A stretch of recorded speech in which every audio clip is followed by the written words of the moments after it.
நேயர்கள் எல்லாருக்கும் வணக்கம். குரோதி வருடத்தோட ஆனி மாதம் முடிஞ்சு ஆடி மாதம் தொடங்க போகுது.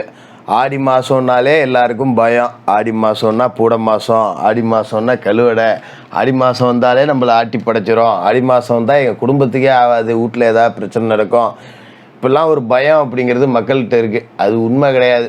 முதல்ல ஆடி மாதத்தோட பலனை பார்க்குறதுக்கு முன்னாடி ஆடி மாதம்னா என்னன்னு முதல்ல புரிஞ்சுக்கிங்க. மக்கள்கிட்ட ஆடினாலே பயம் இருக்கிறதுக்கு காரணம் ஆடி மாதம் பூட மாதம் அப்படிங்கிறது தான் கிராமத்தில். அதெல்லாம் கிடையாது.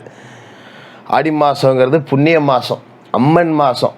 ஆடி பூரம், ஆடி 18, ஆடி அமாவாசை அப்படின்னு ஆடி மாதத்தில் ஏகப்பட்ட பண்டிகைகள் அப்படிங்கிறது வரும். இந்த ஆடி மாதத்தில் தான் பார்த்திங்கன்னா அம்மன் கோவிலில் கூழ் ஊற்றுறது, பால் குடம் எடுக்கிறது, தீ மிதிக்கிறது, இந்த மாதிரி விழாக்கள் எல்லாமே நடக்கும். அதுமாரி மதுரை வீரன், சுடலசாமி, ஐயாரப்பன், இந்த மாதிரி சிறுதெய்வ வழிபாடு, குலதெய்வ வழிபாடு எல்லாம் அந்த ஆடி மாதத்தில் தான் களைகட்டும். அப்போ இந்த ஆடி மாதத்தை பொறுத்த வரைக்கும் இந்த வெயில் காலம் முடிஞ்சு மழை வர ஆரம்பிச்சிடும். அப்படிங்கிறதால ஆடி பட்டம் தேடி பார்த்து விதைன்னு சொல்லியிருக்காங்க. விவசாயி விதைச்சிட்டு இருந்த காசை பூரா முதல்ல போட்டு வச்சுட்டு சும்மா ஊற்றிருப்பான், கையில் 10 ரூபா இருக்காது. அதனால தான் இந்தமாரி மாதத்தில் தான் தள்ளுபடி வேலையில் பொருள்லாம் கொடுக்கறது. ஆடி மாதத்தை பொறுத்த வரைக்கும் நல்ல மாதம்தான், பீடை மாதம்லாங்கிறது கிடையாது. தெய்வத்துக்கு உகந்த இந்த ஆடி மாதம். இந்த ஆடி மாதத்தை நாம் நேர்மறை எண்ணத்தோடு கொண்டு வந்தோம் அப்படின்னாலே ஏகப்பட்ட நன்மைகள் அப்படிங்கிறது நிறையா நடக்கும். அப்படிப்பட்ட புனிதமான ஆடி மாதத்தோட கிரக நிலைகள் அப்படின்னு பார்த்திங்கன்னா, சந்திர பகவானோட ஊடான கடகராசியில் சூரிய பகவான் இருக்கக்கூடிய இடம் அதான் ஆடி மாதங்கிறது. இந்த மாதத்தில் பார்த்திங்கன்னா செவ்வாய் மாதம் முழுக்க குருவோடு இணைஞ்சு குருமங்கல யோகத்தை கொடுக்குறாரு ரிஷபராசியில். சுக்கிர பகவான் மாத தொடக்கத்தில் கடகராசியில் இருக்கார், 16ஆம் தேதி சிம்ம ராசிக்கு போகிறாரு. அதேமாரி புதன் கடகராசியில் இருக்கார், 5ஆம் தேதி அன்னைக்கு புதன் வக்கரமாகிறார். 5ஆம் தேதியிலேருந்து 28 தேதி வரைக்கும் புதன் வக்கரம் அடைகிறார். அதோட குரு பகவான் ரிஷபராசியில் மாதம் முழுக்க இருக்க போகிறாரு. சனி பகவான் கும்பராசியில் வக்கரத்தில் இருக்கார். விஷப்பாம்பு ராகு மீனத்துலேயும், விஷமற்ற பாம்பு கேது கண்ணிலையும் இருக்க போகுது. இந்த கிரக நிலைகள் இந்த அற்புதமான அம்மன் மாதம், புனிதமான மாதத்தில் உங்களுக்கு என்ன நன்மைகளை செய்ய போகுது அப்படிங்கிறத பார்ப்போம். மேசராசி நேயர்களே, உங்களுக்கு இந்த ஆடி மாதம் எப்படி இருக்குது அப்படின்னு பார்த்தோன்னா, மேசராசியை பொறுத்த வரைக்கும் பார்த்திங்கன்னா இப்போ குரு பகவான் அற்புதமான 2ஆவது வீட்டில் இருக்கார். சனி பகவான் 11ஆவது வீட்டில் வக்கரகதி அடைஞ்சிருக்காரு. இது நல்ல அமைப்பு அப்படின்னு சொன்னோம்னா மேசராசிக்காரங்க நம்மளை அடிக்க வந்துடுவாங்க.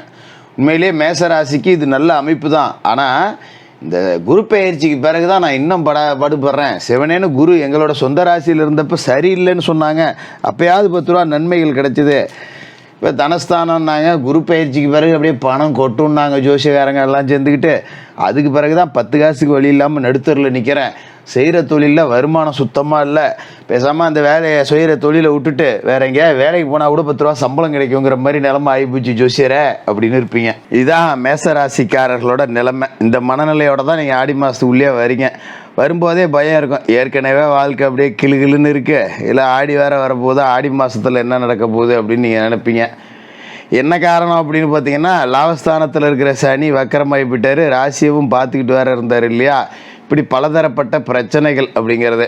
இன்னொரு முக்கியமான விஷயம்னா, உங்கள் ராசியை பார்க்குற சனி ஒரு ராசி அதிபதி செவ்வாயோட இன்னொரு ஊடாக இருக்கக்கூடிய விருச்சிகத்தையும் பார்த்துடுறாரு. அப்போ செவ்வாயோட 2 வீட்லேயும் சனி பாறை விழுகும்போது நம்ம கொஞ்சம் அடியும் இருந்துக்கிட்டு தான் இருக்கோம். ஜானேர்னா முளம் சறுக்குதுன்னு சொல்லுவாங்க பார்த்தீங்களா, கூட உள்ளவனே காலை வாரி விடுவான். அதோட கொடுமையோட உச்சம் என்னென்னா, நமக்கு எவ்வளோ நல்லது செய்யணும்னு ஒருத்தர் 2 பேர் நினைப்பான் பார்த்தீங்களா, அவன் நம்மளை விட பிச்சைக்காரனாக இருப்பான். நம்மளை காலை வாரி விடுறவன் நமக்கு 10 ரூபா அவசரத்துக்கு உதவாதவன்லாம் நல்லா இருக்கான், நம்ம நல்லா இருக்கணும்னு நினைக்கிறவன் நம்மளாட்டமே பிச்சை எடுத்துக்கிட்டு இருக்கான், நம்ம நேரம் போல இருக்குது இது அப்படின்னு எடுத்துக்கிற மாதிரி தான் இருக்கும். சரி, போனதை விட்டுருவோம். இப்போ இந்த மாதத்தில் உங்களுக்கு என்ன நடக்க போகுது? அதாவது உங்களோட ராசிநாதன் செவ்வாய் தனஸ்தானத்தில் ராசிக்கு 2ஆவது வீட்டில் குருவோடு சேர்ந்துக்கிட்டு குருமங்கல யோகத்தை கொடுக்குறார். அப்போ இப்போ குரு நல்லது செய்கிற இடத்துல தான் இருக்கார். இப்போ இவரும் போய் அவரோட சேர்த்துக்கிட்டு இருக்காரு. அப்படிங்கும்போது குருமங்கல யோகத்தால் பல நல்ல காரியங்கள் அப்படிங்கிறது நடக்கும். பயப்பட வேண்டியதில்லை. கொடுத்த வாக்கை காப்பாற்றலாம். குடும்ப ஒற்றுமை நல்லா இருக்கும். குடும்பத்தில் இருக்கக்கூடிய உறவுக்காரர்கள், சொந்த பந்தம் எல்லாமே நமக்கு கொஞ்சம் ஆதரவாக இருப்பாங்க. பரவாயில்லடா, வாழ்க்கை கொஞ்சம் நல்லா இருக்குது அப்படிங்கிற மாதிரி ஒரு நம்பிக்கை உங்களுக்கு கிடைக்கும். இத்தனை நாளாக ஜோசியர் சொன்னார், ஒன்றும் நடக்கலை, இப்போ நல்லா இருக்குடா, பரவாயில்லடா அப்படின்னு சொல்லிட்டு நீங்களே இந்த ஆடி ஒரு 5 தேதி கழித்து பார்த்தீங்கன்னா திரும்ப இதே வீடியோவில் கமெண்ட் பண்ணி வைக்கலாம். உண்மையிலேயே ஜோசியரை நீங்கள் சொன்னீங்க நல்லா இருந்துச்சு அப்படிங்கிற மாதிரி ஒரு மாற்றம் அப்படிங்கிறது இருக்கும். குறிப்பாக பொருளாதார வளர்ச்சி அப்படிங்கிறது கூடும். செய்கிற தொழிலில் வருமானம் இல்லை, விட்டுட்டு வேற ஏன் வேலைக்கு போகலாமான்னு இருந்தவங்க கூட பரவாயில்லடா தொழில் கொஞ்சம் லேசாக முன்னுக்கு வருது அப்படிங்கிற மாதிரி ஒரு நேர்மறை ஆற்றல் அப்படிங்கிறதையும் உணர்வீங்க. இதுமாரி வேறு ஏதாவது உதிரி வருமானம் பண்ணணும் அப்படிங்கிறதுல மனசு கொஞ்சம் ஓடிக்கிட்டு இருக்கும். இது பத்தாது, வேறு ஏதாவது நம்ம செய்யணும் அப்படிங்கிறவங்களுக்கு இப்போ ஐடியா கிடைக்கும், புது ஐடியா அப்படிங்கிறது கிடைக்கும். இந்த குரு செவ்வாய் சேர்க்கை அப்படிங்கிறது விரையாதிபதி குருவோடு சேர்ந்து 2வது வீட்டில் இருக்கார் அப்படிங்கும்போது இத்தனை நாளாக விரயம் தான் வரும். இப்போ குரு மங்களம் அடைஞ்சிட்டார் அப்படிங்கும்போது விரயத்துக்கு தகுந்த வருமானம் அப்படிங்கிறதும் வரும். அதுமாரி திருமண ஒரு தடைபட்டு போய் கடந்திருக்கும். கல்யாணமானவங்க ஒரு ஒற்றுமை இல்லாமல் இருந்திருக்கலாம், குழந்தை பாக்கியம் இல்லாமல் இருந்திருக்கலாம், இல்லைன்னா அதை செய்யலை இதை செய்யலை போல வரல. கணவன் மனைவிக்குள்ளே ஒரு நிம்மதியற்ற சூழல். 4 செவத்துக்குள்ளே தான் எங்களுக்கு நிம்மதி இல்லை, வெளியில் கணவன் மனைவியாக சும்மா பேருக்கு சுற்றிக்கிட்டு இருக்கோங்கிறவங்களுக்கெல்லாம் இதுக்கு மேலே ஒரு அன்னோன்யம் கிடைக்கும். சரி இப்போது நம்ம குடும்பம் நம்ம தான் பார்த்துக்கணும்னு அந்த கணவன் மனைவிக்கு உண்டான ஒற்றுமை அப்படிங்கிறது கிடைக்கும். அதுமாரி திருமண தடை திருமணம் நடக்காதவர்களுக்கும் திருமணம் நடக்கும். இனிமேல் பயப்பட வேண்டியதில்லை. இதோட எந்த ஒரு காரியத்தை எடுத்துக்கிட்டாலும் அந்த காரியத்தில் ஒரு பாசிட்டிவான ஒரு மாற்றம் அப்படிங்கிறது உங்களுக்கு கிடைக்கும். ஒரு வீடு கட்டணும் அப்படின்னு நினச்சிங்கன்னா ஒரு நல்ல மனை உங்களுக்கு அமையும். ஒரு புரோக்கர் பாருப்பா ஒரு இடம் ஒன்று விலை மலிவாக வந்திருக்கு, நல்ல தண்ணிலாம் கிடைக்கக்கூடிய இடம், எல்லா வசதியும் இருக்குது, உடனே வீடு கட்டலாம் அப்படிங்கிற மாதிரி ஒரு மனை உங்களுக்கு கிடைக்கும். இந்த மாதத்தில் முக்கியமான ஒரு விஷயம் என்னன்னு பார்த்தீங்கன்னா, ஆடி மாதம் 5ஆம் தேதி ராசிக்கு 4வது வீட்டில் கடகராசியில் புதன் வக்ரகதி அடைகிறார். 3க்கும் 6க்கு அதிபதியான புதன் வக்ரகதி அடைகிறார். அப்படிங்கும்போது கொஞ்சம் சகோதர ஒற்றுமை லேசாக குறையும். உடன்பிறப்புகள் நம்மளை மதித்து நடந்துக்க மாட்டாங்க, நம்மளோட குணம் அறிஞ்சு நடந்துக்க மாட்டாங்க. உத்தியோகத்தில் கொஞ்சம் வேலை போல் அதிகமாக இருக்கும். கல்வி சம்பந்தமாக எடுத்த முயற்சியில் வெற்றி கிடைக்கும். கொஞ்சம் மேல்மட்ட அதிகாரிகள் வகையில் இப்போ கொஞ்சம் நமக்கு அதிகபட்ச டார்ச்சல் இருக்கும். வேலை செய்கிற இடத்துல அதை செய் இதை செய்யின்னு எல்லாம் சும்மா குந்திருப்போம். ஆனால் நம்ம தலையிலே கொண்டாந்து வேலையை மேலே மேலே மேலே மேலே சுமத்துவாங்க. சரி பரவாயில்ல, இது சோதனை காலகட்டத்தில் இந்த மாதிரி வாய்ப்பு கிடைக்கிறதுங்கிறதே அபூர்வம். அதனால் இதை பயன்படுத்திங்க. கொடுக்கப்படுற வேலைகளை நீங்கள் செஞ்சு காமிச்சிட்டிங்க அப்படின்னா பாடுறா அவ்வளோ வேலை வச்சுக்கிட்டு அவன் இதையும் சேர்த்து செய்கிறான், இதுக்கெல்லாம் தெண்டமாக குந்திருக்கு அப்படிங்கிற மாதிரி அந்த அதிகாரிகளோட அந்த மனசை நீங்கள் தொட்டுடலாம். அதன் மூலியமாக 10 ரூபா சம்பள உயர்வு, ஊதிய உயர்வு, அலுவலகத்தில் ஒரு மகிழ்ச்சியான சூழல், இதெல்லாம் அடையக்கூடிய வாய்ப்பு அப்படிங்கிறதும் இந்த காலகட்டத்தில் இருக்குது. பயப்பட வேண்டியதில்லை. ஆடி 16 சிம்ம ராசிக்கு சுக்கிரன் போயிடுறார். 2க்கு 7க்கு அதிபதியான சுக்கிரன் 5க்கு போகிறார். அது வரைக்கும் 4ல் தான் இருந்தார், பரவாயில்ல. இப்போ 5க்கு போயிடுறாரு அப்படிங்கும்போது யோகம் நல்லாயிருக்கும்.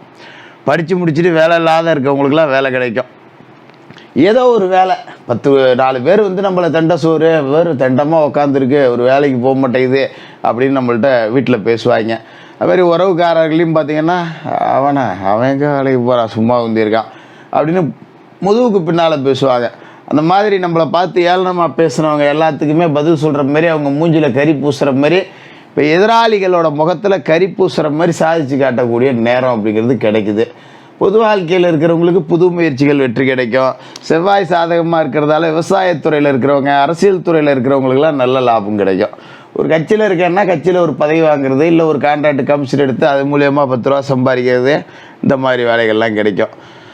அதுமாதிரி சனி பகவான் வக்கரம் அடைஞ்சிருக்கார். ராசிக்கு 10க்கும் 11க்கும் அதிபதியான சனி கும்பராசியில் வக்கரம் அடைஞ்சிருக்கார். தொழில் லாபம் 2த்துக்குமே அவர் தான் அதிபதி. அவர் கொஞ்சம் வக்கரம் அடைஞ்சிருக்காரு. அப்படிங்கும்போது கூட்டு தொழில் செஞ்சிங்கன்னா கொஞ்சம் பங்குதாரர்களால் தொல்லை கிடைக்கும்.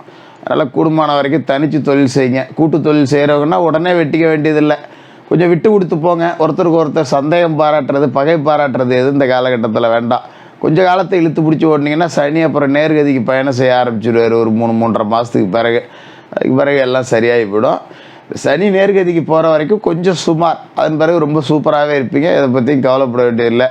செய்தொழிலெலாம் மாற்றம் செய்ய வேணாம். இருக்கிற தொழில் அப்படியே செஞ்சுக்கிட்டு இருங்க. வேறு ஏதாவது பார்ட் டைமாக ஒரு வேலைக்கு போகிறேன், இல்லை இன்னொரு தொழில் செய்கிறேன், இல்லை புது முயற்சி ஏதாவது எடுக்கிற முதல் போடாமல் அப்படின்னா தாராளமாக எடுக்கலாம், குற்றம் குறை இல்லை. இந்த ஆடி மாதத்தை பொறுத்த வரைக்கும் இந்த மாதம் முழுக்கவே நீங்கள் மாமிச உணவுகளை தவிர்த்துக்கிறது நல்லது.